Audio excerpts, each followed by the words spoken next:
favor. Esses animais são adestrados. Eu já vi esse número no circo. Deputado, aposto que São Francisco ficaria com inveja, mas não é o nosso caso. O senhor tem 5 segundos. Retire-se daqui junto com sua trupe de animais agora ou será retirado à força. Infelizmente, eu não posso fazer isso, senhor. Deputado? Esses animais não são adestrados. Deputado? Eu acho que querem que eu salve eles. Salvá-los? De que, deputado? Salvando os animais. Tá legal, dá pra aceitar. É uma ótima ideia.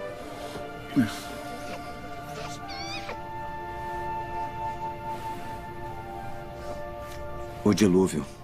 Dilúvio? Pirou de vez. O dilúvio. Esse foi o verão mais seco já registrado e diz que teremos um dilúvio.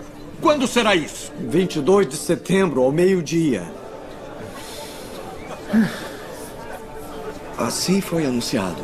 Posso saber quem lhe disse isso?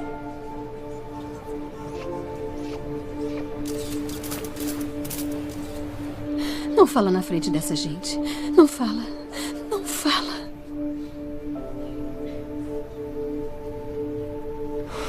Deus.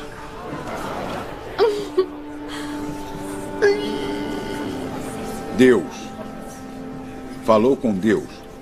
Sim. E Deus lhe respondeu. Sim, ele conversou comigo. Vou começar a mandar meu currículo. Deputado, seu nome está sendo retirado do projeto. É óbvio que o estresse do cargo tem lhe afetado muito. Por favor, tirem o deputado do plenário. Não, por favor, não está entendendo. Deus ordenou que eu construísse uma arca. Vai chover! Vai haver um dilúvio! Retirem ele logo! Nós temos que nos preparar! Eu preciso terminar a arca! Vai haver uma enchente! Retirem esse infeliz!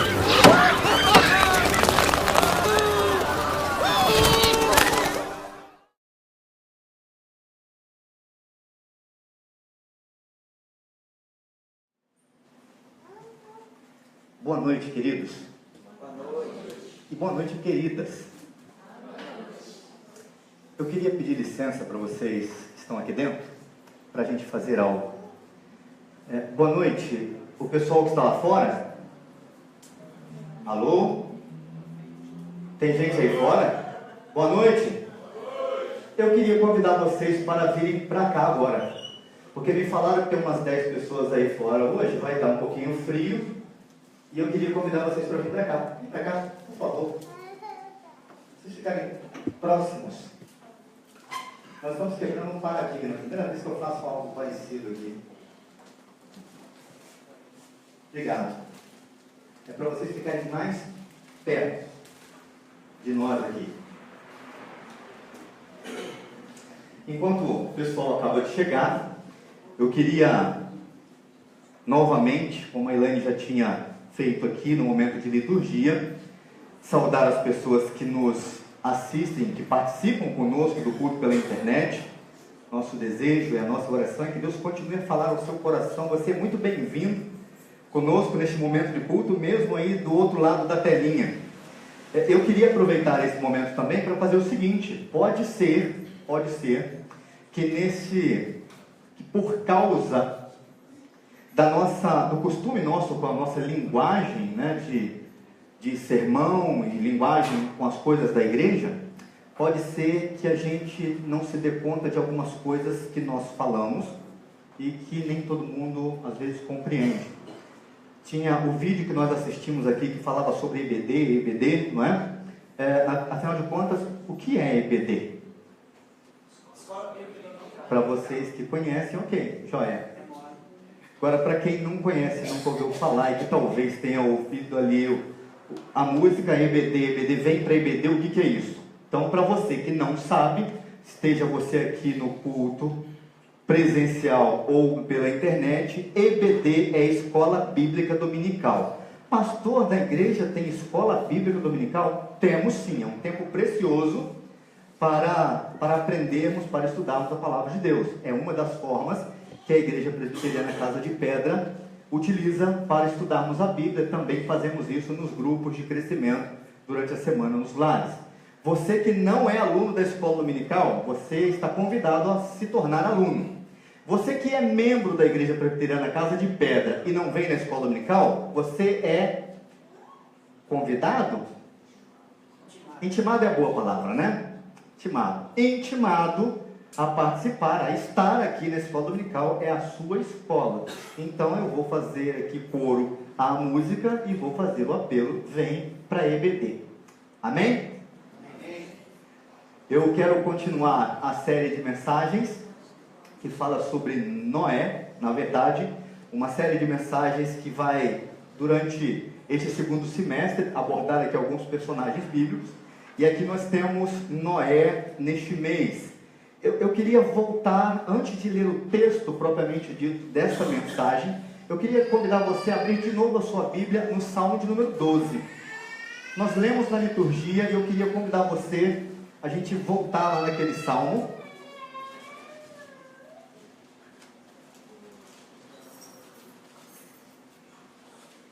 Pode ser que na hora da liturgia alguma coisa tenha passado aí, mas eu queria que você olhasse este Salmo com carinho, com cuidado. Salmo de número 12. Nós lemos assim: socorro, Senhor, porque já não há homens piedosos. Desaparecem os fiéis entre os filhos dos homens. Falam com falsidade uns aos outros. Falam com lábios bajuladores e coração fingido. Corte o Senhor todos os lábios bajuladores, a língua dos que falam soberbamente, pois dizem, com a língua prevaleceremos, os lábios são nossos. Quem é Senhor sobre nós? O que o salmista está dizendo? Nós falamos o que a gente quer mesmo. Falamos o que queremos. E daí? Versículo 5: por causa da opressão dos pobres e do gemido dos necessitados, eu me levantarei agora, diz o Senhor, e porei a salvo a quem por isso suspira. As palavras do Senhor são palavras puras, prata refinada em cadinho de barro, depurada 7 vezes. Sim, Senhor, tu nos guardarás de quê? Desta geração, nos livrarás para sempre. Por todos os lugares andam os perversos, quando entre os filhos dos homens a vileza é exaltada. Vamos voltar lá para o nosso texto, que é Gênesis 7. Por que ler também esse salmo novamente? O salmo parece falar de uma realidade muito presente. Parece o salmo falar de algo do nosso dia, do agora, de não existir mais homens fiéis, de só haver homens que usam da sua língua, pessoas, homens, mulheres, que falam o que querem falar, como se não houvesse Senhor sobre a vida deles. E é um clamor pelo cuidado de Deus, pela intervenção de Deus. E o salmista diz: o Senhor vai salvar a quem Ele quer salvar, a quem Ele escolheu. Em Gênesis capítulo 7, que é o texto da nossa reflexão nessa noite, dando continuidade, você que esteve aqui nos últimos domingos, semana passada nós vimos aí, vocês viram com Joel, no capítulo 6 do livro de Gênesis, quanto ao dilúvio, e agora, ou seja, o prenúncio do dilúvio, agora capítulo 7, Noé e sua família entram na arca. Vamos ler, acompanhe por favor, todo este capítulo 7, por favor, estenda aí a sua Bíblia para quem estiver do seu lado sem Bíblia, dê uma olhadinha, se tiver alguém sem Bíblia, compartilhe, por favor, pode ser até no celular, sem problema. Disse o Senhor a Noé: entra na arca tu e toda a tua casa, porque reconheço que tem sido justo diante de mim no meio desta geração. Se você se lembrar do que nós acabamos de ler no Salmo 12, nós vemos que esta geração, segundo o salmista nos diz, é uma geração perdida, é uma geração sem Deus, infiel. Nos tempos de Davi, nos tempos de Noé, e com certeza nos nossos dias. Versículo 2: De todo animal limpo levarás contigo 7 pares, o macho e sua fêmea, mas dos animais imundos, 1 par, o macho e sua fêmea. Deixa eu explicar isso aqui já de uma vez. Nos dias de Noé, ainda não existia, logicamente, essa ideia para o israelita de animais puros e impuros. Não existia isso. Mas de onde Noé tira essa ideia? Ou pelo menos o que se passa aqui nesse texto? Na verdade, precisamos de nos lembrar da intenção do autor do livro de Gênesis. O autor do livro de Gênesis, quando escreve essa história, ele já conhece toda a legislação de Israel. Ou seja, quando ele escreve o livro de Gênesis, já existe animais puros e impuros, e quem vai ler esse livro pela primeira vez já sabe disso. Portanto, não é nos dias de Noé, mas o leitor ou o autor que tem um objetivo de mostrar para o leitor, que já sabe que existem animais puros e impuros, que Deus vai salvar todos, a quem Ele quer salvar, os puros e os impuros, porque eles faziam parte da sua criação também. E Deus deseja então salvar todo o germe, toda a célula máter, digamos assim, um tipo de amostra da sua criação, como nós já vimos em outros sermões. Versículo 3. Também das aves dos céus, 7 pares, macho e fêmea, para se conservar a semente sobre a face da terra. Tá aí a explicação, por que Deus resolve salvar animais puros e impuros, e por que isso está aqui neste texto, quando nos dias de Noé isso não existia ainda. Versículo 4, porque daqui a 7 dias farei chover sobre a terra durante 40 dias e 40 noites, e da superfície da terra exterminarei todos os seres que fiz. Versículo 5, igreja, vocês poderiam ler?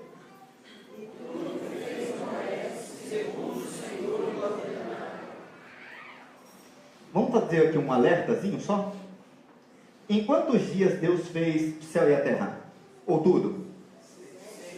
6 dias, e no 7? Deus agora vai passar 40 dias destruindo.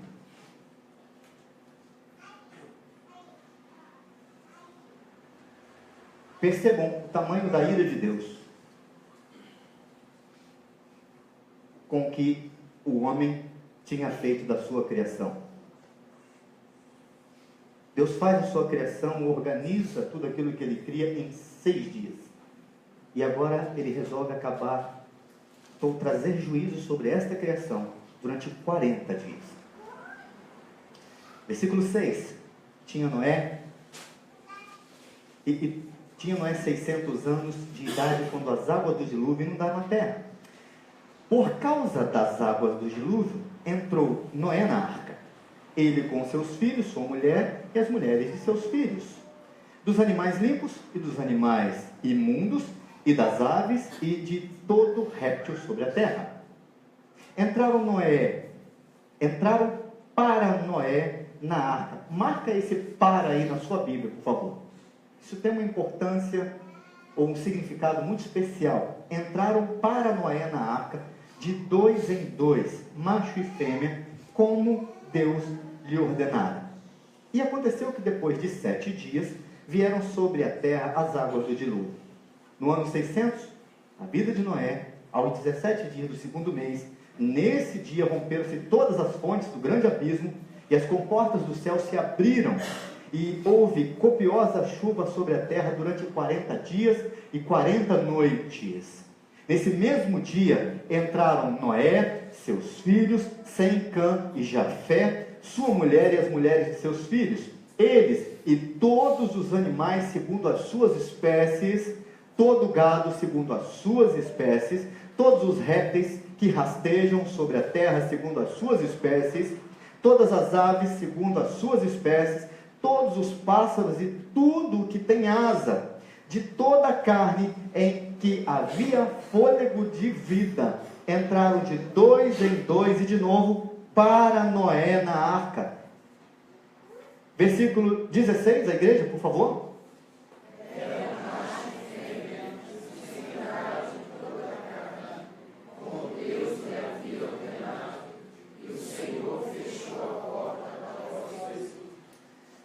orar? Mais uma vez?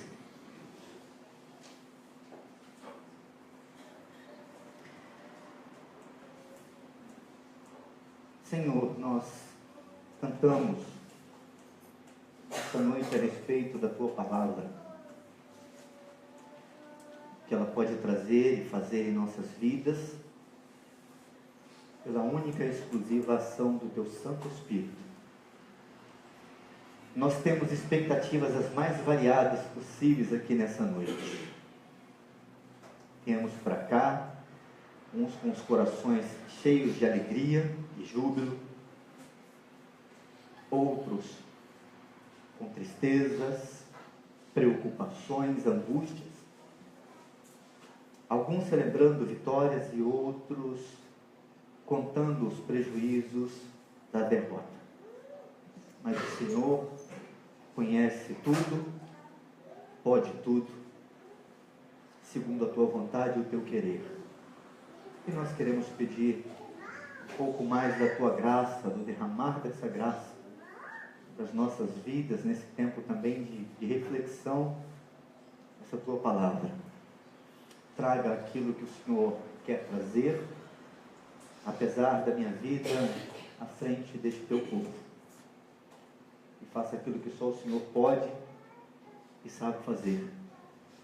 Quer falar de acordo com a necessidade, com a expectativa de cada coração aqui presente. É a nossa oração, em nome de Jesus. Amém. Versículo 22 do capítulo 6 diz assim: assim fez Noé, consoante a tudo o que Deus lhe ordenara. Versículo 5 que vocês leram: e tudo fez Noé segundo o Senhor lhe ordenara.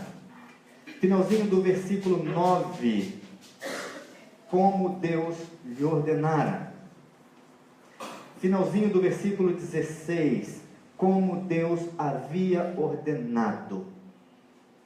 Essas são possíveis divisões deste texto que nós lemos aqui, e provavelmente o autor do livro de Gênesis, ao escrever essa parte, ele estabelece este marco, essas pequenas divisões aqui, para nos ensinar algumas questões, para nos mostrar alguma coisa que ele quer destacar em tudo isso que ele escreve nesse relato tão maravilhoso. A outra coisa, a outra expressão que aparece aqui, a informação que aparece, é o fato de Noé entrar na arca. Então isso aparece no versículo 1 do capítulo 7. Noé entrou na arca, ou entra na arca, Noé, é uma ordem. No versículo 7 aparece: entrou Noé na arca. No versículo 9, entraram Noé na arca. Versículo 13, entraram na arca Noé, seus filhos, o restante da turma. Versículo 15, de toda a carne entraram de 2 em 2 na arca. Termina o versículo, ou essa parte que nós lemos, falando que o Senhor fecha a porta após ele. São expressões, são marcas do nosso autor aqui, que nos ajuda com algumas lições preciosas. Olhar para esse texto, olhar para essa história nesses dias, deve nos fazer algumas perguntas surgirem aqui. A primeira pergunta, talvez, de algumas questões iniciais, seria esta aqui: o que será das próximas gerações neste mundo de crescimento da maldade? Porque você vai concordar comigo que a maldade cresce. Tem crescido. Aliás, a Bíblia nos alerta de que esse é o princípio das dores. Que muita coisa vai vir de pior ainda. Então, quando nós olhamos para este crescimento da maldade, de corrupção e desespero humanos, o que vai ser das próximas gerações? Eu já ouvi pessoas mais velhas dizer: pastor, fico preocupado com a turma que vem depois, com os netos, com os filhos, porque eu já vou morrer em breve. Ou seja, estou me livrando disso. Estou me livrando. Mas e dos nossos filhos? E ainda, A gente olha para o texto, a história do dilúvio, e pensamos também o seguinte: Joel falou semana passada sobre isso como graça, ou seja, Deus está reiniciando, dando um restart na sua criação, recomeçando, lavando a terra, como disse o apóstolo Pedro, dizendo que assim como o batismo purifica, Deus também passou com a água sobre a terra para purificar a terra da maldade. Então, se Deus não vai mais acabar com tudo, ou fazer um novo dilúvio, o que esperar? Ou então, talvez a melhor pergunta seja: como é que a história do dilúvio, para nós que enfrentamos uma realidade parecida com a de Noé, como essa história pode fazer sentido para a gente, ou pelo menos trazer para nós alívio, conforto, para que a gente possa enfrentar isso então? Afinal de contas, Deus não vai estacionar a arca ali fora e falar assim: gente, está difícil, vocês sabem como está a vida, entra aqui os eleitos, por favor, que vai acabar tudo de novo. Embora a gente fale sobre isso, ou eu esteja falando sobre isso em relação à arca, nós nos esquecemos que há um novo juízo a caminho. Deus vai de novo recomeçar a história. E existe sim uma nova forma de salvação nesse processo, já carimbada, uma salvação já decretada. A grande questão é que entre o já e o ainda não existe ainda um percurso a ser percorrido, e nós, enquanto igrejas, enquanto povo de Deus, nós temos um papel, uma missão importante a desempenhar em tudo isso. No fundo, eu e você deveríamos ser um tipo de Noé. Essa que é a grande questão. Então essas são apenas questões iniciais aqui. Agora pense bem, voltando na história do primeiro leitor, quando ele olha esse texto, quando ele leu essa história pela primeira vez, algumas coisas deveriam ser aprendidas para ele, ou assimiladas por eles. A primeira é o seguinte: a maldade humana não ficaria impune. Deus é justo juiz. O pecado traz consequências, fato. E a gente, quanto tempo nós, seres humanos, povo de Deus, filhos de Deus, brincamos com isso. O pecado traz consequências. Nós sabemos muita coisa sobre pecado, falamos muito bem de pecado. Até falamos assim: olha, não existe pecadão nem pecadinho, tudo é pecado. A gente sabe disso. Falamos bem essas coisas, isso está na mente, está no coração, mas no dia a dia nós flertamos com o pecado. Então nós, assim como o leitor de Israel, ao ler esse texto, entendendo que se Deus gasta 6 dias fazendo a sua criação e gasta 40 dias para destruir e matar tudo que tem fôlego de vida, a maldade não vai ficar impune. Deus escolheu aqui quem Ele pode salvar, quem Ele quer salvar. Então o leitor deveria olhar para esse texto e pensar: Deus pode nos salvar. Deus pode salvar quem Ele quiser. Nós precisamos confiar que Ele pode salvar quem Ele quiser. O primeiro leitor deveria aprender essas coisas. Esse deveria ser um texto de esperança. Ainda, eles deveriam aprender o seguinte: que Deus executa o seu juízo como parte da sua vontade. Ou seja, eu quero destruir a terra. Percebam que toda a história, também falado nos últimos sermões, Deus decide o que fazer. Ele é o grande agente da história. Eu vou destruir, não é? Vou destruir a terra, vou destruir tudo. Eu resolvi fazer uma aliança com você. Isso está decidido. Ou seja, é a minha vontade. Está resolvido. Pode brigar, pode espernear, pode fazer o que você quiser, e a turma aí fora também. Mas vai ser assim. Deus executa o seu juízo como parte da sua vontade. Uma vontade que, segundo o apóstolo Paulo, é boa e agradável.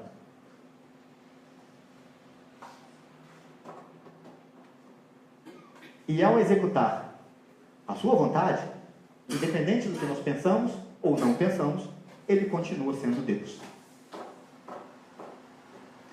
O israelita deveria aprender então o seguinte, que a obediência de Deus tem um olhar, a obediência a Deus tem um olhar de Deus, mas também a rebeldia. Deus vê a maldade e vê um homem obediente em meio a tudo isso. E talvez seja essa a proporção, né? Deus olhando a criação toda hoje, toda a humanidade, e Ele olhando os justos e aqueles que procuram fazer a sua vontade em meio a uma geração perdida. Deus continua vendo, tendo um olhar atento, tanto para a maldade quanto para a obediência. A boa notícia, e que o israelita deveria ter aprendido, é que Deus é o provedor de toda a graça. É curioso olhar para essa história de Noé, quando no capítulo anterior nós fomos informados que Noé era homem justo e íntegro no meio de uma geração. Mas o próprio Deus, no início do capítulo 6, diz o seguinte: meu espírito não agirá para sempre no homem, pois este é carnal, os seus dias serão 120 anos. E Deus diz: a terra está toda corrompida. Mas e Noé? É alguém que Deus escolheu derramar graça sobre a vida dele. Então essas são algumas lições que o israelita, que o primeiro leitor deveria, ou provavelmente, aprenderia ao ler essa história e ao contar essa história para os seus filhos. Contar de geração em geração. Afinal, o salmista decide isso. O salmista fala certa vez, quando nós ouvimos hoje pela manhã, aqui os que estavam aqui no batismo, quando o salmista diz assim: contaremos às vindouras gerações os louvores do Senhor e as maravilhas que fez. Ou seja, aquilo que Deus fez no passado, nós não vamos ficar quietos, nós vamos contar para as próximas gerações. E nós vamos contar o quanto o Senhor é o Senhor de graça. Ou seja, essa história era para ser contada. Essa história é para ser contada na perspectiva principalmente da graça. Então Israel, como o povo de Deus, ele teria que aprender, ou aprenderia nesse início de história aqui, pelo menos, que dois elementos seriam de extrema importância na sua relação com Deus, para aquilo que seria determinante, seja para o fracasso ou para o sucesso dessa relação. Duas coisinhas básicas, muito básicas. A primeira delas é graça. Eles iam aprender que a graça de Deus, no meio de tudo isso, no meio de uma geração inteira corrompida, ia fazer muita diferença. Ou seja, Deus traria sobre eles um favor imerecido. No vídeo que a gente recortou aqui para divulgar a série, o ator fala assim: nós trouxemos a maldade sobre a terra e nós merecemos ser destruídos. Essa é a verdade. Mas a graça de Deus, e de novo, a graça de Deus impede que isso aconteça. Impediria que isso acontecesse. Portanto, esse é o primeiro elemento na história de Israel, na história do povo de Deus, fundamental para a sobrevivência, para a existência, para o prosseguimento desse povo na sua dinâmica de vida. E aí, gente, irmãos e irmãs, essa é uma lição poderosa para a gente. Porque a graça de Deus é o elemento fundamental para as nossas vidas. Nós continuamos a ser o povo que não merece. Mas Deus nos ama.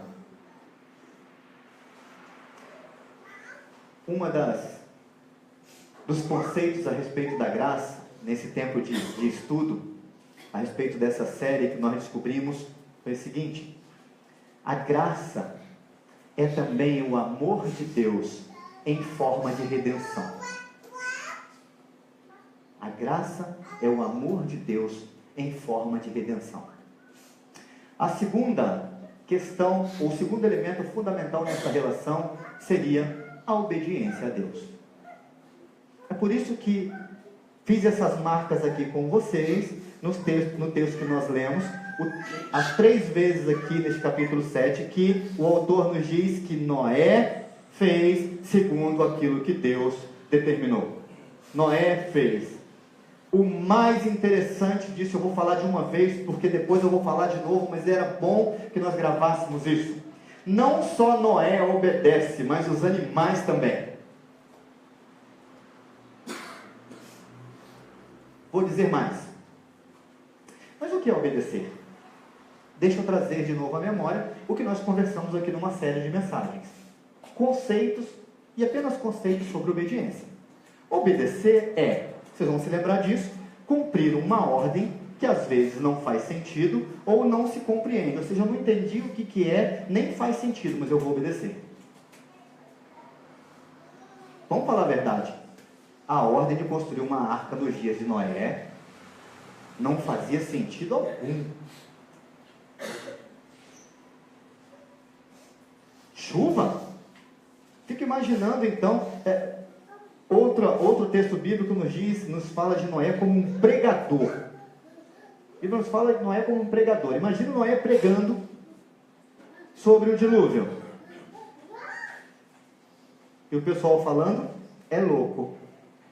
600 anos, né, gente? Vamos dar um desconto. Não é? Porque quando a turma chega perto, bem abaixo dos 600, a gente já fala isso, né? Ih, gente, não dá ideia não, já está caducando já.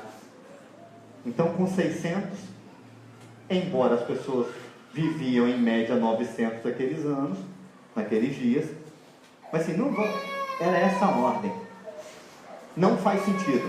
Então, também obedecer implica em ouvir sem debater. Tem gente que fala assim, eu obedeço, mas quero que me explique primeiro. Vai ter que me convencer que eu tenho que obedecer essa ordem. Isso não é obedecer. Não é assim que a gente faz com os nossos filhos? Você dá a ordem e o filho fala, por quê? E a gente fala, porque sim. Olha que resposta bonita. Não é? Porque sim fala tudo, não fala tudo? Explica tudo. Mas o que os filhos dizem? Porque sim não vale. O filho que fala porque sim não vale, não entendeu que obedecer implica em ouvir sem debater. Mas obedecer também, gente, nós já pregamos sobre isso.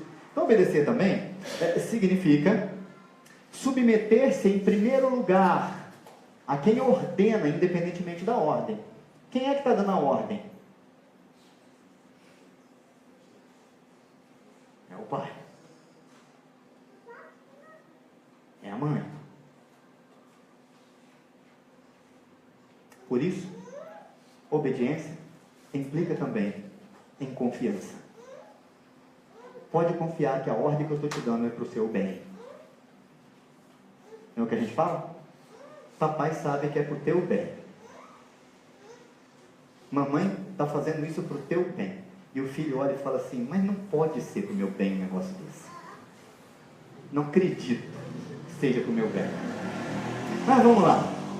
Porque na verdade, sobre obediência a gente tinha falado, mas olhando para este texto, e diante de tudo aquilo que a gente sabe, o que é graça?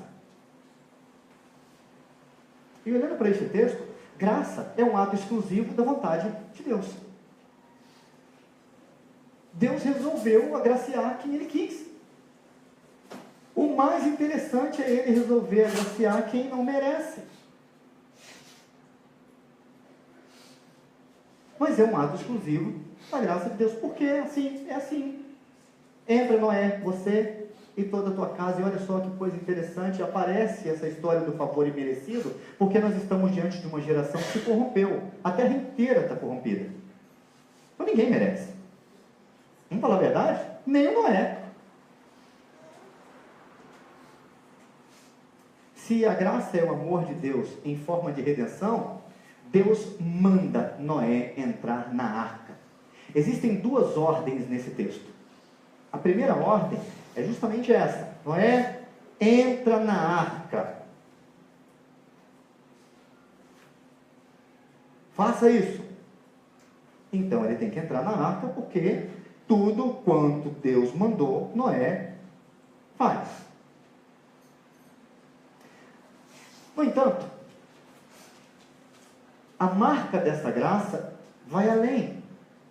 Porque o texto começa dizendo que Noé entra na arca, ou pelo menos que a ordem de Deus é para que Noé entre na arca, e o texto que nós lemos termina com o próprio Deus fechando a arca. Não tem desculpas. Já viram situações de desespero? Não sei se quem aqui já teve a oportunidade de viver um momento de desespero.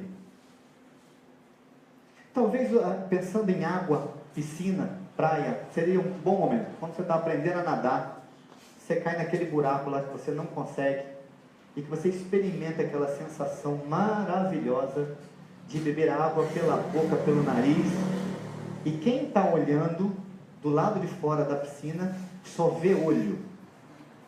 Não é isso? Porque o olho fica do desespero, da pessoa tentando se agarrar a qualquer fio da vida. Eu fico imaginando quando as comportas do céu se abrem, se rompem e a chuva vem. Para aquela turma dentro da arca, que também não estava acostumado com aquilo, eu não sei se alguns deles não pensaram em sair daqui. Porque é humano. O que significa a palavra arca? Nós já falamos sobre isso, né, Joel? O que é arca? É uma caixa. Pela primeira vez na história, é uma caixa que vai flutuar. Você vai entrar nesse negócio? Tem coragem?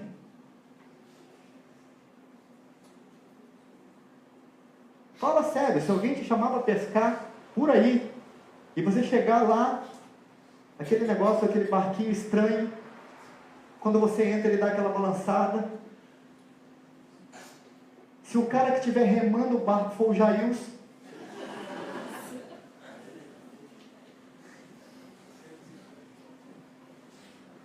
na mão, Jailson, se fosse motor, ninguém entraria.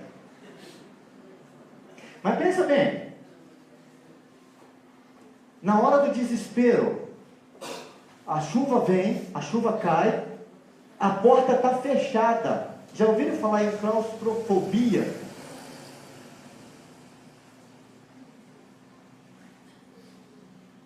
Pai, a porta está fechada. Imagina o cão sem Jafé conversando com Noé. Pai, a porta está fechada.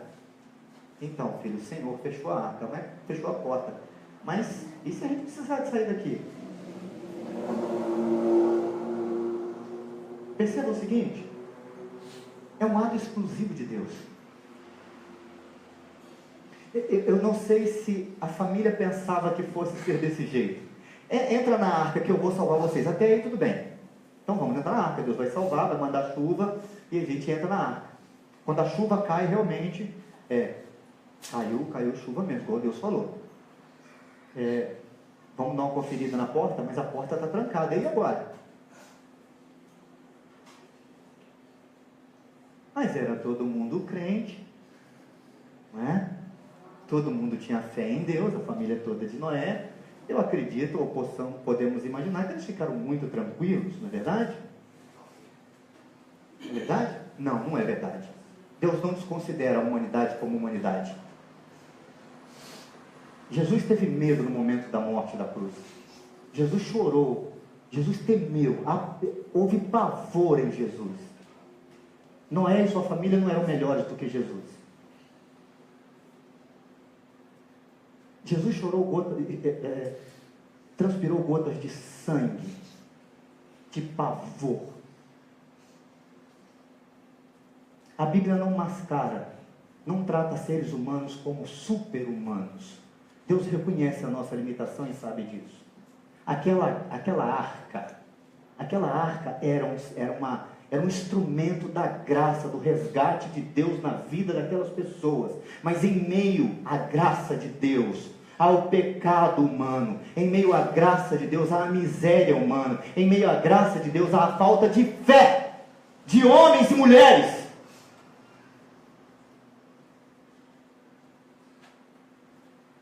a graça ato exclusivo de Deus.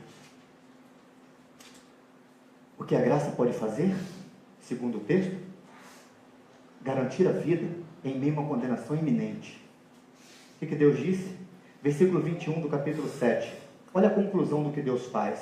Pereceu toda a carne que se movia sobre a terra, tanto de ave como de animais domésticos e animais selváticos, de todos os enxames de criaturas que povoavam a terra e todo o homem. Tudo que tinha fôlego de vida nas suas narinas, tudo que havia em terra seca morreu. Assim foram exterminados todos os seres que havia sobre a face da terra. O homem e o animal, os répteis e as aves dos céus foram extintos da terra. Ficou somente Noé e os que com ele estavam na arca. A graça de Deus preserva a vida em meio à morte iminente. Vai morrer tudo, menos vocês. Morreu tudo, menos essa família. O mundo jaz no maligno. Não é verdade? Mas o que Jesus disse? Tem de bom ânimo? Eu venci o mundo. Tem condenação aí, mas a salvação está comigo.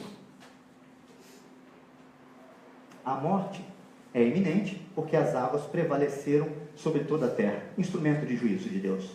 Mas a arca foi preservada, instrumento da graça de Deus. Olha que coisa maravilhosa, diz o versículo 17.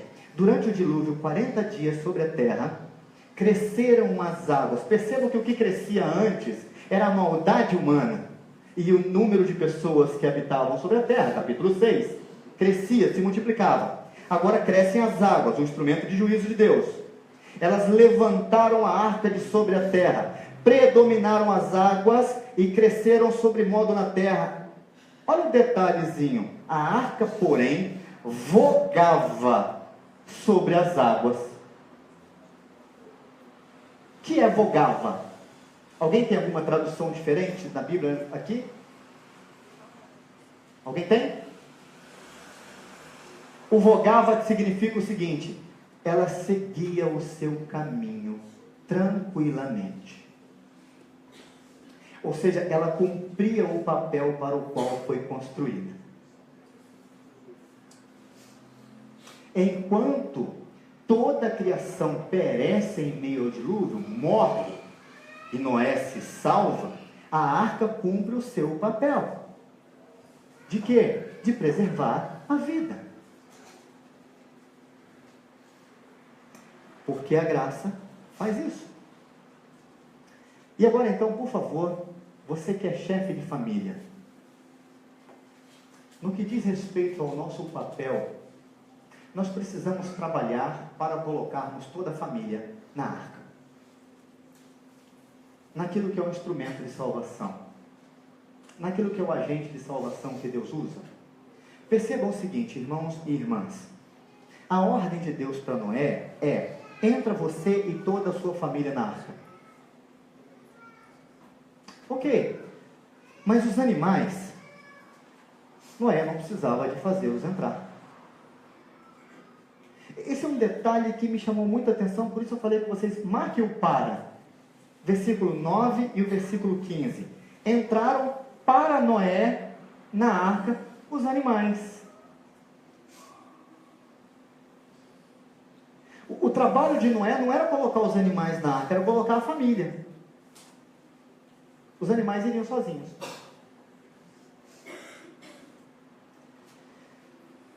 Nós, chefes, líderes de famílias, nós somos responsáveis, chamados, convocados, ordenados por Deus, a colocarmos todos os membros da nossa família nas posições ou na posição de serem salvos.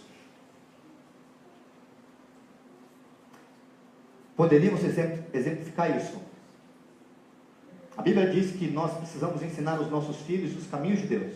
Ensine a criança no caminho que deve andar, e ainda quando for velho, não se desviará dele. Isso começa lá atrás.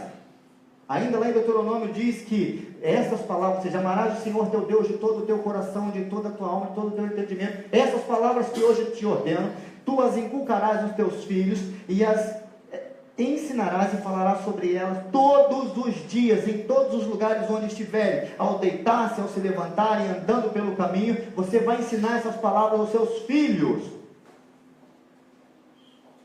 E isso era importante, isso, segundo o texto de Deuteronômio, diz o seguinte: isso vai acontecer, você ensina desse jeito os seus filhos, para que a sua memória, a sua descendência, a sua geração seja preservada, para que vocês vivam bem na terra que vocês vão ganhar, na terra nova que vocês vão receber. Eles estavam indo para a Nova Jerusalém, ou indo para a terra prometida. Então, para que vocês tenham sucesso na vida de vocês, ensinem essas coisas para os filhos de vocês. Ensinem a seus filhos a me amarem, a me servirem de todo o coração, de toda a alma, de todo entendimento. O que isso significa? Coloque os seus filhos na posição exata, no lugar exato, onde eu possa trabalhar com eles, abençoá-los. É estratégico. E o que grande barato disso é que qual é esse lugar? Segundo o livro de Deuteronômio, é em todo lugar. Em todo lugar, em todo momento e em todo instante. Existe uma geração sendo perdida nos nossos dias, dentro das igrejas, dentro dos lares, nas famílias.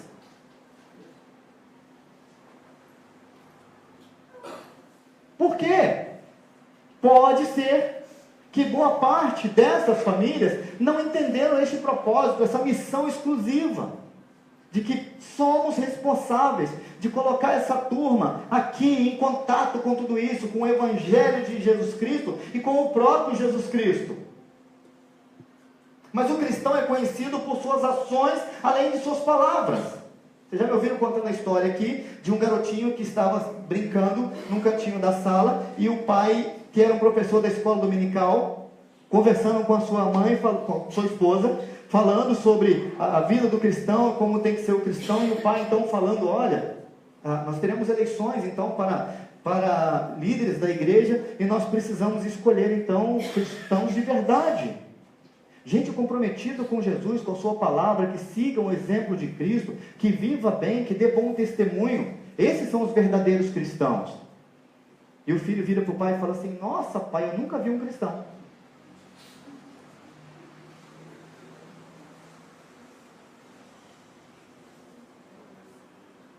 E aí nós queremos que os nossos filhos sejam resgatados, que Deus faça todo o trabalho que Ele já fez, mas que Deus faça o que nós deveríamos fazer também. Entra na arca, Noé. É a ordem de Deus. Tu e tua família. E Noé faz conforme o Senhor ordena. Perceba que o texto não nos informa que a família faz, mas que Noé faz. No que diz respeito ao nosso papel, nós precisamos trabalhar para colocarmos toda a família na arca, na posição de serem salvos. A segunda questão é que todos aqueles que são alvos da graça de Deus se tornam canais da bênção de Deus. Mas como assim? Perceba que Deus dá ordem para Noé.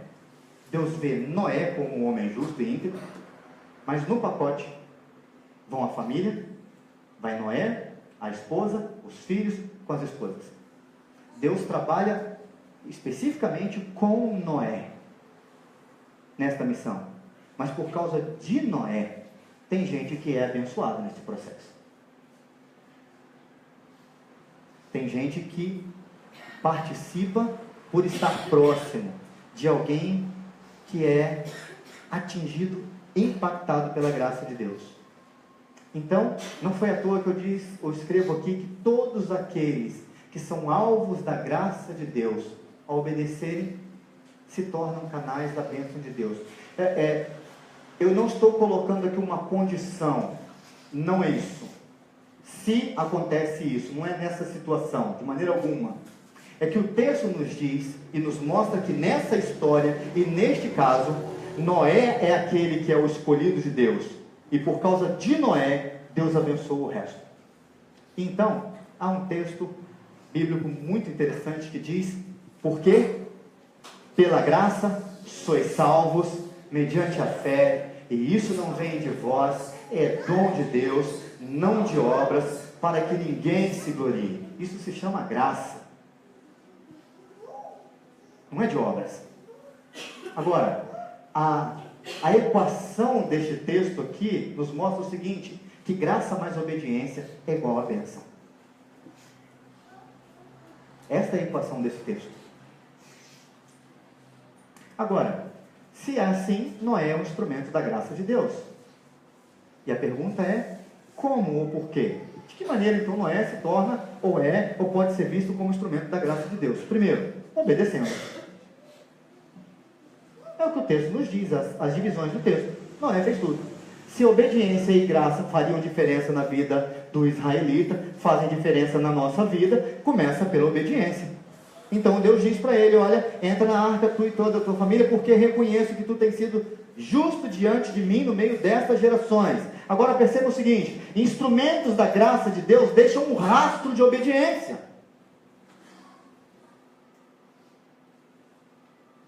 Eu vou trazer aqui 2 exemplos, o de José e Neemias. José, o filho de Jacó, logrou José mercê perante o seu senhor Potifar, perante o carcereiro também. Quando ele, no capítulo 39 de Gênesis, que ele é vendido lá por seus irmãos, ele chega lá na casa do Potifar, e ele se torna um escravo exemplo. Que o Potifar diz o seguinte: José, tudo que você coloca a mão vira bênção. Então vamos fazer o seguinte, José, toma conta de tudo. É tudo, está na tua mão, José. E aí diz o texto: logrou José mercê diante de Potifar. E tudo quanto José fazia, o Senhor abençoava. É muito interessante, porque a primeira ação que está nesse texto de Gênesis 39 é a obediência, a fidelidade de José ao seu patrão. Então José é fiel ao patrão, obedece ao patrão, cumpre as regras, é um funcionário padrão, e por causa disso, então, ou pelo menos no meio disso, Deus diz: graça sobre esse rapaz. Aí José, acontece aquela catástrofe com a esposa do Potifar, ele vai parar na cadeia, vocês conhecem a história. E ele chega lá, e o autor de Gênesis nos informa o quê? Que José, ou o carcereiro, logrou mercê perante José. Entregou a chave da cadeia para José, falou assim: José, você é um cara tão bacana, tão obediente, tão bom de se lidar, que está aqui a chave da cadeia, você toma conta aí dos presos, dê banho de sol neles todos os dias, e depois você fecha a cadeia e dorme e fica tranquilo, ok?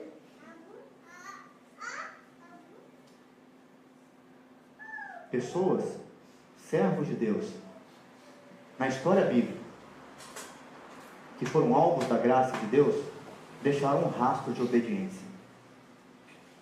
E ainda, Neemias, o copeiro do rei. Neemias é um bom copeiro. Diz a Bíblia que o Senhor o abençoou poderosamente para que ele pudesse cumprir os planos de Deus. Esse texto aqui é parte de uma oração de Neemias.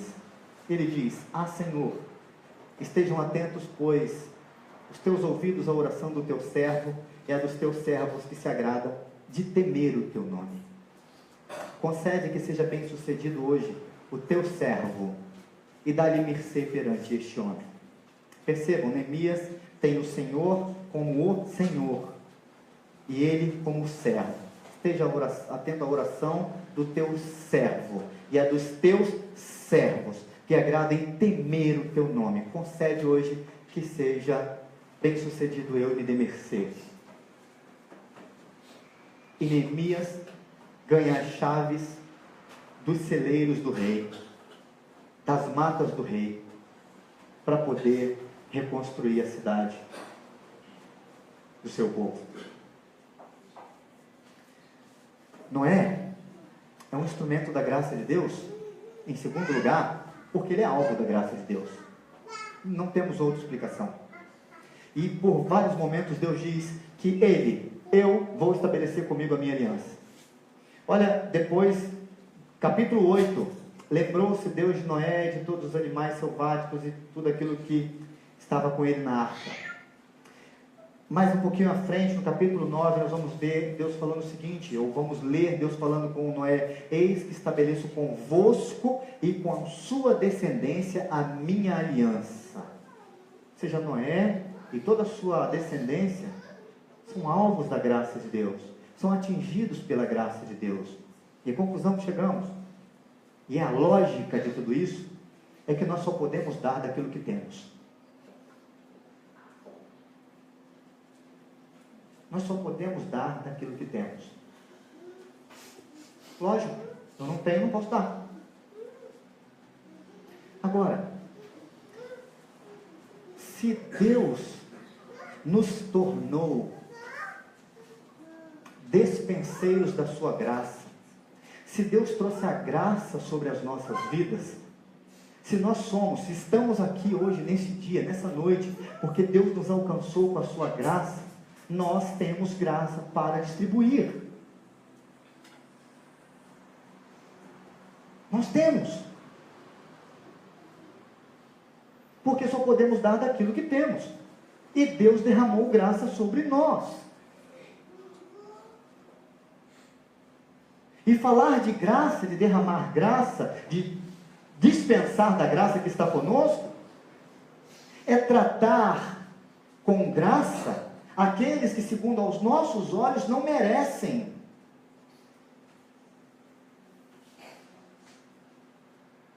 É de acolher aqueles que não merecem. E nós temos falado aqui sobre o que nós sonhamos e pensamos para a Igreja Presbiteriana Casa de Pedra, é que ela seja uma igreja que vive e prega a graça de Deus. Ou seja, é algo que nós temos, que Deus nos deu. Que é entender que é sim tratar os outros, tão somente como alvos da graça de Deus. E a primeira regra disso é a humildade. Mas eu quero parar por aqui, porque semana que vem ainda tem mais.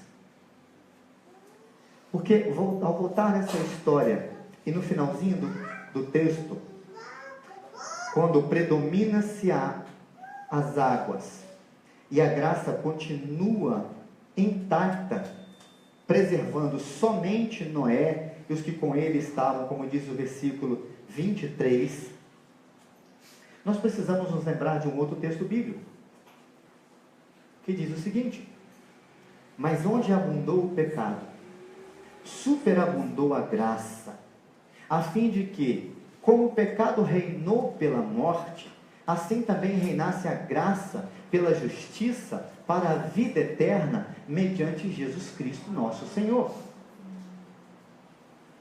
Se nós vivemos numa época que cresce a maldade, que nós não sabemos o que vai ser das próximas gerações, onde o pecado tem crescido e dominado todas as instâncias da vida humana todos os dias, nós precisamos ter esse texto em mente, entendendo que do mesmo jeito, assim como aconteceu nos dias do dilúvio, ou seja, onde o juízo aqui, onde a água predominou, onde o pecado reinava absoluto, predominava, superabundou a graça, porque em meio àquele mar, aquele oceano que se transforma a terra, ali naquele lugar a graça prevaleceu. Mas a gente pode pensar na pastora em termos de tamanho, de proporção. Olha só, a arca era tão pequenininha diante do oceano inteiro que está ao redor. Pois é, mas depois o que está nessa graça se transforma na humanidade de hoje. Afinal de contas, Deus, para salvar toda a raça humana, Joel falou isso semana passada, para Deus salvar toda a raça humana, Ele só precisava salvar um casal, um homem e uma mulher. E quando Deus criou a raça humana, Ele criou um homem e uma mulher.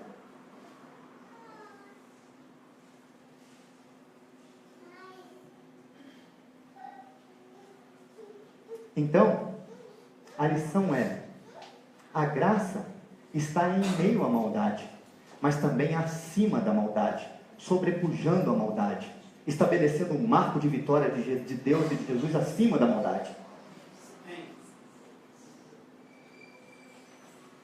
A graça é mais. É o favor de Deus. Onde abundou o pecado, superabundou a graça. Aqui nós temos a expressão que nós precisamos para responder as perguntas, as duas perguntas iniciais do texto, da nossa reflexão aqui. O que fazer em meio a essa geração onde só cresce a maldade? Acreditar que onde o pecado tem reinado, a graça domina soberanamente. Em meio a tudo isso que acontece aí fora, a graça de Deus está sendo derramada sobre a minha vida, sobre a sua vida, sobre a sua família e sobre a todos quantos Deus quis fazer isso. Então, para a gente pensar que para aqueles a quem Deus resolveu salvar, enquanto a maldade prevalece, a vida seguirá o seu curso até o destino final estabelecido por Deus. A nossa arca vai prosseguir. A nossa arca vai prosseguir. E ainda, no que diz respeito à história de Noé, aquilo que parecia o fim da raça humana, na verdade, era o começo de uma nova era. Aquilo que será o juízo final trazido por Deus no último dia é o começo de um novo tempo. Para quantos Deus quis salvar. Mas no ápice da história, olhando para tudo isso, está Jesus Cristo. No ápice dessa história toda, está o nosso Senhor e Salvador, Jesus Cristo. Há um texto que eu quero apenas ler, a Epístola aos Hebreus,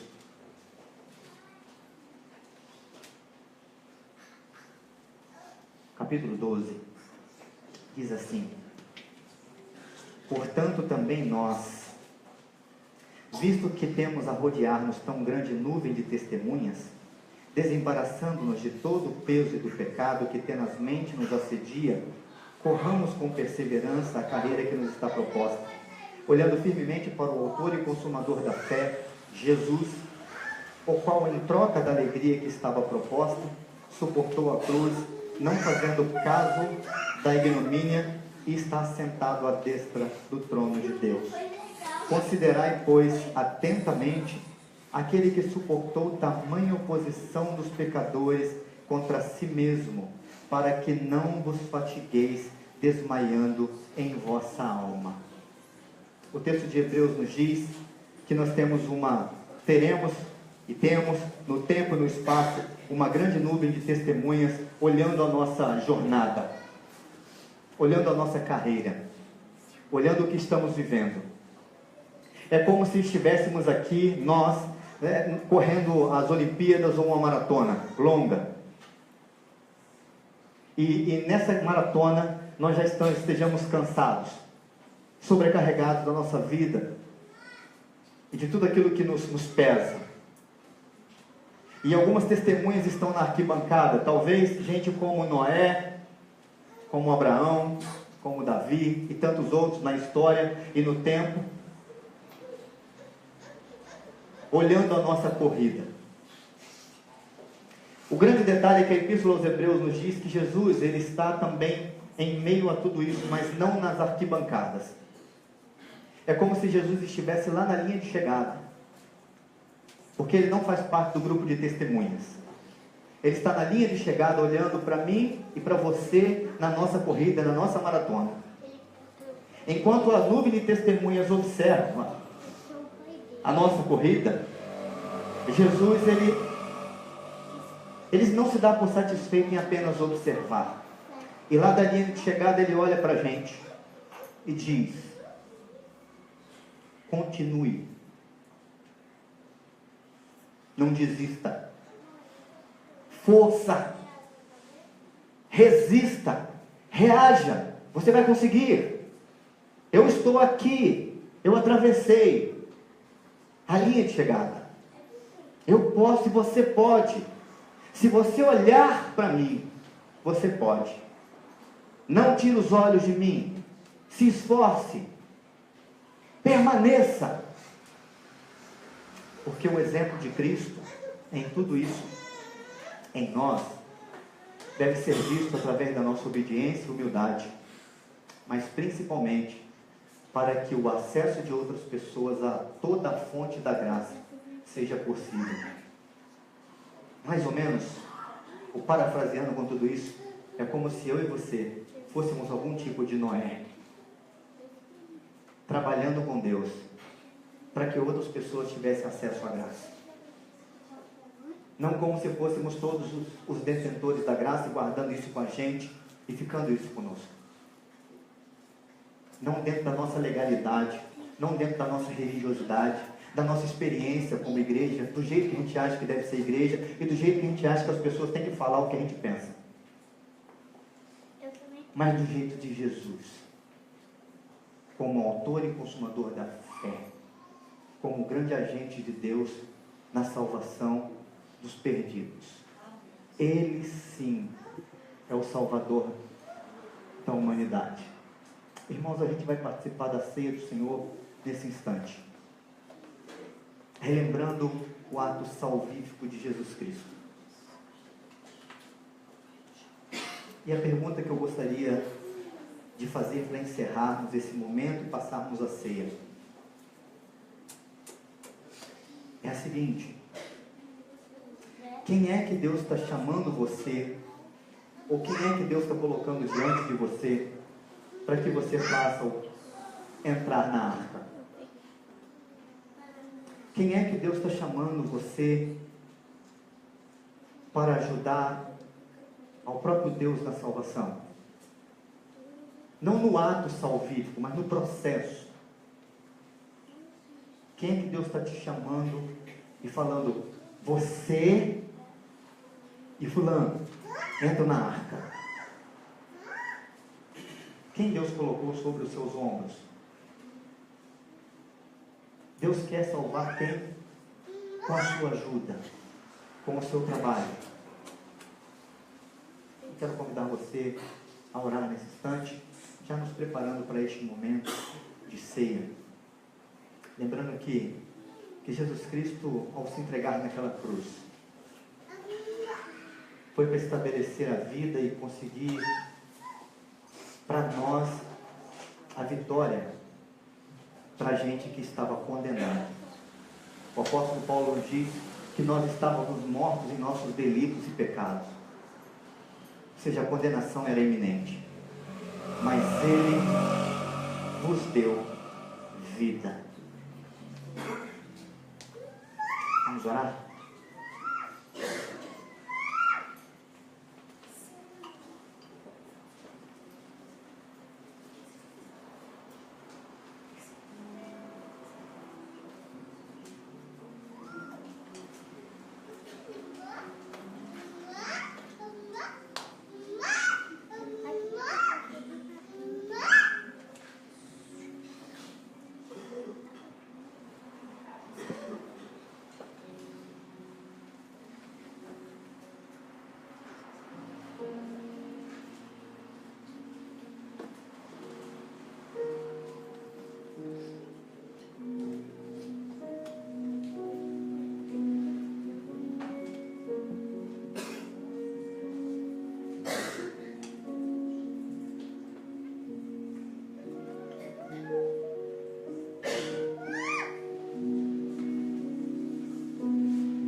aquilo que o Senhor fez através do teu Filho Jesus.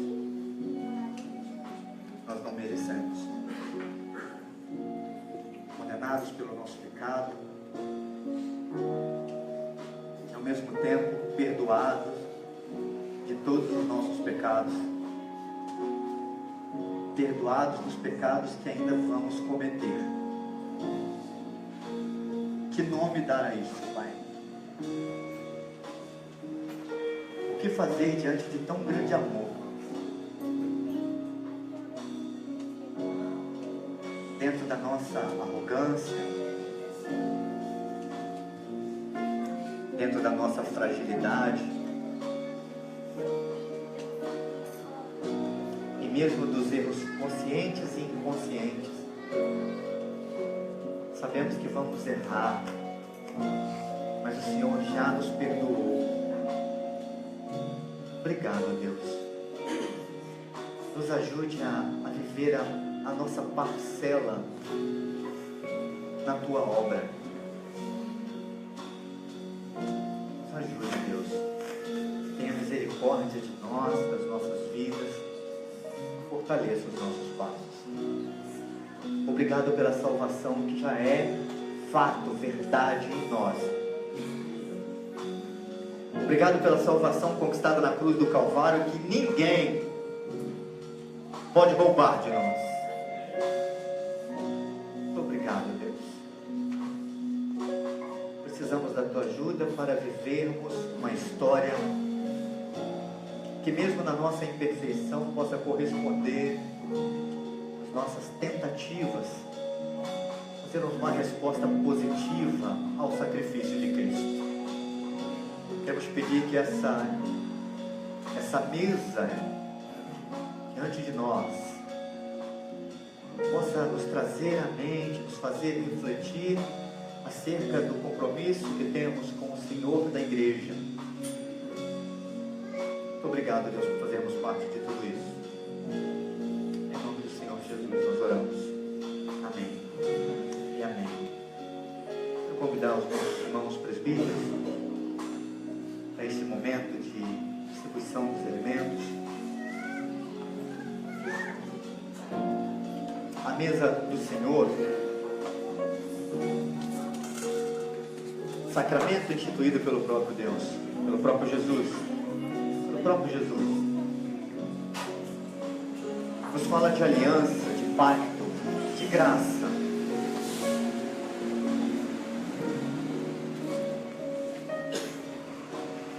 Nós queremos, de uma maneira muito feliz, muito festiva, recordar isso daqui.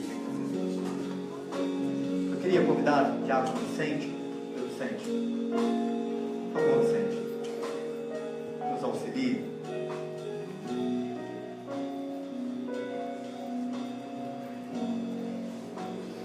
Diz o apóstolo Paulo que na noite em que foi traído o Senhor Jesus, o pão deu graças, o partiu e deu aos seus discípulos. E o que deve nos chamar a atenção nessa expressão de Paulo, essa primeira informação, na noite em que ele foi traído. Jesus ia morrer naquela noite por alguns daqueles que estavam ali à mesa, que iriam traí-lo, abandoná-lo, negá-lo, que já tinham falado nas suas costas, tramado às escondidas, e Jesus mesmo assim resolve morrer por eles. E ele não deixaria de fazer isso. Jesus fez isso por nós. Na nossa vida, um valor de sangue, comprado a preço de sangue. E ele fez isso por nós. E à semelhança daqueles homens naquela mesa, às vezes o traímos com as nossas ações, no trato com os nossos próximos, nossas famílias, os nossos líderes. Mas ele faria e fez isso. Mesmo assim, sabemos isso. Então ele disse: isto é o meu corpo oferecido por vós, comei dele todos, fazei isto em memória de mim. De semelhante modo, depois de haver ceado, o Senhor Jesus tomou também um cálice que estava sobre a mesa e disse: este cálice é uma nova aliança do meu sangue, representa uma nova aliança do meu sangue derramado em favor de vós. Bebei dele todos, porque todas as vezes que vocês comerdes este pão e beberdes este cálice, vocês vão anunciar a minha volta. E assim nós faremos nessa noite. Ao comer do pão e ao beber do cálice, nós anunciaremos também a volta do Senhor Jesus, quando o Salvador virá para novamente resgatar a sua amada porção da criação. O resgate de muitos. O resgate de muitos. Quero convidar o irmão presbítero Ademar que ore nesse instante com consagração dos elementos. Coloque-se de pé, por favor, meu querido irmão, minha querida irmã, um gesto da sua disposição em participar deste momento, para assim comermos e bebermos a ceia do Senhor.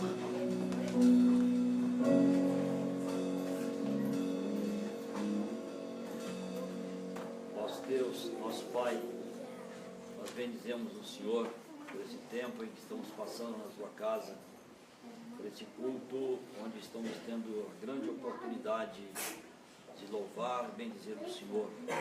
Obrigado a Deus pela palavra que tu trouxeste a nós nesta noite. E agora, ó Deus, por esse momento em que vamos participar desses dois elementos, ó Deus, que representam o corpo e o sangue do Senhor Jesus Cristo por nós. Louvado, glorificado seja o teu nome, ó Deus, por esse ato, quando nós podemos aqui nos lembrar, ó Deus, lembrar do sofrimento do Senhor Jesus Cristo lá na cruz por nós, para nos dar o privilégio de estarmos aqui, ó Deus, conscientes e convictos, ó Pai, da graça do Senhor sobre as nossas vidas. Pai Santo, agora te pedimos, ó Pai, que o Senhor possa, em nome de Jesus, estar preparando a mente e o coração de cada pessoa aqui presente, Senhor, que irá participar desse vinho e desse pão, ó Deus, que representa o corpo e o sangue do Senhor Jesus. Que eles, ó Deus, não sirva para a nossa condenação, mas, ó Deus, que sirva este momento para uma reflexão sobre as nossas vidas, sobre a nossa condição de servo diante do Senhor. Aceita, Deus, a nossa gratidão por esse momento, no nome de Cristo. Amém. Amém. Assim que você receber o seu pão, o seu cálice, eu quero convidar você a se assentar, a se recolher em oração e a participar assim da mesa do Senhor. Essa que não é a mesa da Igreja Presbiteriana Casa de Pedra, nem a mesa da Igreja Presbiteriana do Brasil, mas a mesa do Senhor. E, portanto, todos aqueles irmãos e irmãs, membros de igrejas evangélicas, em plena comunhão com suas igrejas, são convidados a cear conosco. Você, papai, você, mamãe, já sabe que você pode vir até aqui, pegar uma uvinha, para o seu filho poder participar também da ceia. E eu sempre digo e sempre espero que o seu filho pergunte: por que eu não posso comer o pão e eu só como a uva? E para que você, papai, possa explicar, para que ele possa aprender, para que ele possa desejar um dia poder participar deste momento. Queria dizer para você que não é membro da igreja ainda, Presbiteriana Casa de Pedra, que está aqui, que ainda não fez a sua pública profissão de fé, eu queria convidar você a fazer isso, a nos procurar, para se tornar um membro e a poder participar desse privilégio também. Comamos e bebamos. Façamos isso em memória de Cristo e em nome de Cristo Jesus.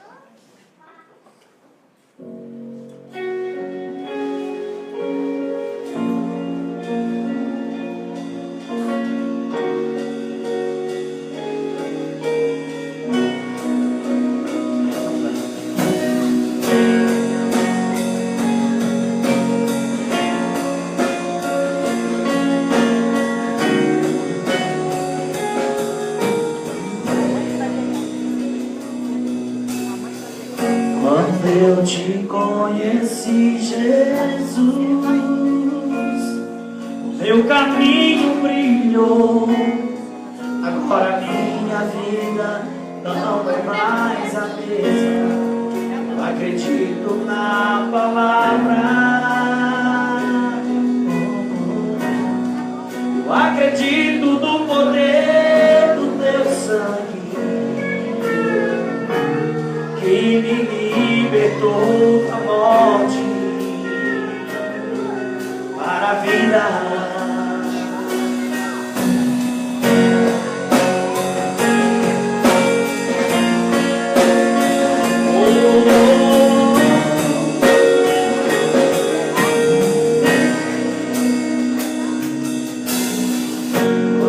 eu te conheci, Jesus, meu caminho brilhou. Agora minha vida não é mais a mesma. Acredito na palavra. Eu acredito no poder do teu sangue, que me libertou da morte para a vida.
Ordenado pelo próprio Senhor Jesus e pelo apóstolo Paulo, ele nos lembra que estávamos condenados e recebemos vida eterna. Comamos e bebamos.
Salvos pela graça, mediante a fé, isso é dom de Deus.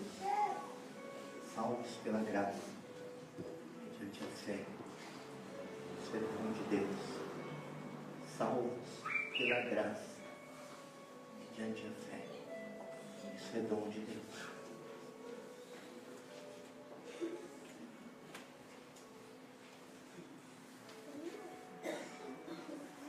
Saber que vamos pecar amanhã, hoje ainda, e que este pecado que não aconteceu já foi perdoado.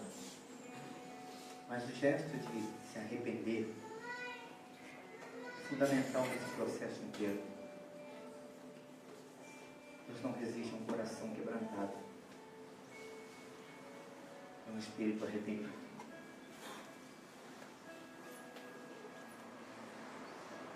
Há uma semana de lutas pela frente.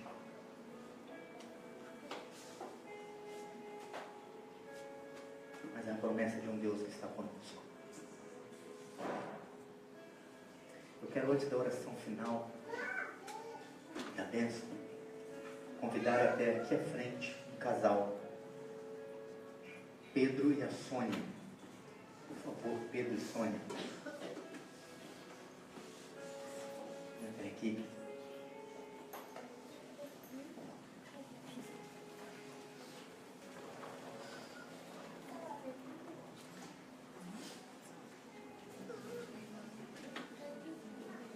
A história que eu tinha esquecido aí.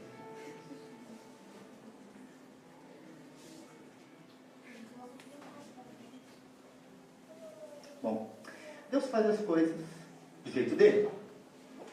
Há quanto tempo vocês estão aqui na nossa igreja já? Desde o dia? Desde janeiro. E tão logo eles chegaram aqui, eles me procuraram, eu falei, pastor, a gente gostaria de nos transferirmos para cá. Eu falei, poxa, que coisa boa. Então nós demos início ao processo de transferência. E desde janeiro, na semana passada, 2 semanas atrás, nós recebemos a carta de transferência. E o Pedro disse assim, pastor, e a minha carta de transferência? Ele está vindo. Mas por que a gente pede num desencontro danado e vem e nada? Pastor, cadê minha carta de transferência? Fala, Rodney, cadê a carta de transferência? E eu já estou, na hora que o Pedro aparece na porta, eu já... Mas que bom! Sabe por quê? A Sônia me ligou essa semana dizendo o seguinte, eles moram em Arrozal, e 2 coisas são interessantes na história deles. Primeiro, é que eu acredito que vocês devem imaginar que para sair daqui depois do culto e ir para Arrozal, é uma viagem, não é? Eles vão de ônibus, todos os domingos. Então, eu só estou falando isso para vocês ficarem sabendo disso. Tá? Isso é bem legal. São membros da nossa igreja. Estamos dando as boas-vindas a eles em nome do conselho da igreja. Sejam muito bem-vindos a este lugar agora, oficialmente. Mas a Sônia me ligou essa semana dizendo o seguinte, pastor, eu durante muito tempo trabalhei com crianças e EBFs e escola dominical, e a gente abria as nossas portas lá da nossa casa para trabalhar com crianças, e essa semana, esses dias agora, uma vizinha me procurou e falou assim, olha, você não vai fazer mais um trabalho com as crianças, estão precisando, essa época de férias agora, e a gente não sabe o que fazer, você não vai fazer, a gente precisa que você faça. E aí a Sônia me ligou, falou assim, pastor, o que eu faço? Eu falei assim, eu vou falar lá na igreja, porque eu acho que vai aparecer gente para te ajudar, do dia 25 ao 28, ela já tem 10 crianças para estarem na casa dela, para receberem o Evangelho, e nós precisamos ajudá-las, são membros da nossa igreja. Ei? Tá bom? Estão desafiados aí, a turma que foi chamada por Deus para ajudar a salvar os outros. Nós ouvimos hoje isso, ou algo parecido com isso, não foi? Quem é que Deus está colocando no seu caminho para ajudar a salvar? Ah, pastor, Deus não colocou ninguém. Pelo menos 10 crianças já estão lá esperando, para que você se mobilize e ajude a Sônia neste trabalho. Ela disse, pastor, vamos fazer um EBF, eu não sei, não dá nem para fazer, mas uma tarde com essas crianças que eu gostaria de estar sozinho com 10. Eu fico com 2 lá em casa, é um negócio bem legal. Quando a Eliane sai, eu falo assim, por que você demorou? Eu imagino com 10. Então, gente, eu queria pedir a ajuda de vocês, da igreja, que alguém nesse tempo se disponibilize de alguma maneira e falar assim, Sônia, do que você está precisando? Então, ela nos traz, a gente fala isso.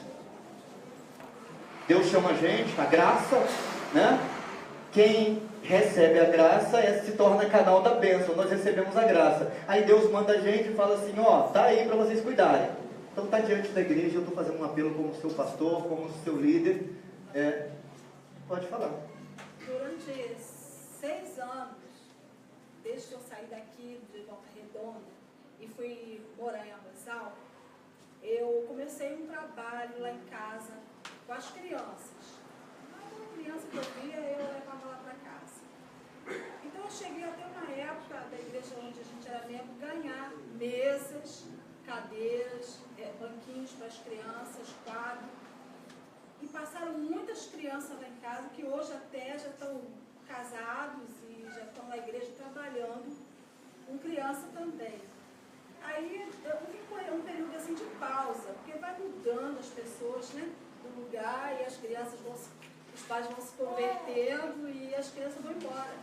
E agora está surgindo uma nova oportunidade. Mas eu já não estou mais novinha como antes, eu tenho minhas dificuldades, mas eu estou abrindo as portas de novo para começar um novo trabalho. E nesse período agora, se tiver alguém aqui que puder dar uma mãozinha nessa janela aberta, pastor, é difícil sempre, né? Aí os irmãos estão convidados.